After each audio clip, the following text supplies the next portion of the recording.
Milestone school and কলেজের বাতাসে ভেসে আসছে পোড়া গন্ধ। এর মধ্যে চোখে পড়ে পানিতে ভেজা আধা ছেঁড়া একটি খাতা।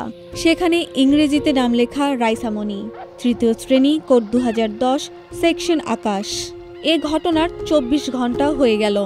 22 জুলাই ঘড়ির কাঁটায় সকাল 10টা। তখনও তৃতীয় শ্রেণীর রাইসামণির খোঁজ পায়নি তার পরিবার। সেই স্কুলে পাওয়া খাতা ব্যাগ হাতে নিয়ে কাউকে ফোনে জানাতে দেখা যাচ্ছে শিক্ষার্থীর স্বজনকে।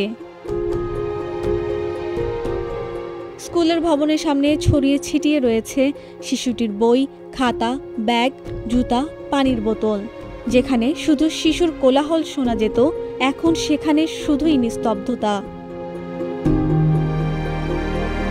মাইলস্টোন স্কুলে বাংলাদেশ বিমান বাহিনীর যুদ্ধ বিমান বিধ্বস্তের ঘটনায় এক মুহূর্তেই পাল্টে যায় সেখানকার দৃশ্যপট। এখন পর্যন্ত ভয়াবহ এই ঘটনায় 27 জন নিহত হয়েছে, এর মধ্যে 25 জনই শিক্ষার্থী। বিমান বিধ্বস্তের এ ঘটনায় ভবনটির একাংশ প্রায় ধসে গেছে। সেখানে ছড়িয়ে ছিটিয়ে রয়েছে কংক্রিটের জঞ্জাল।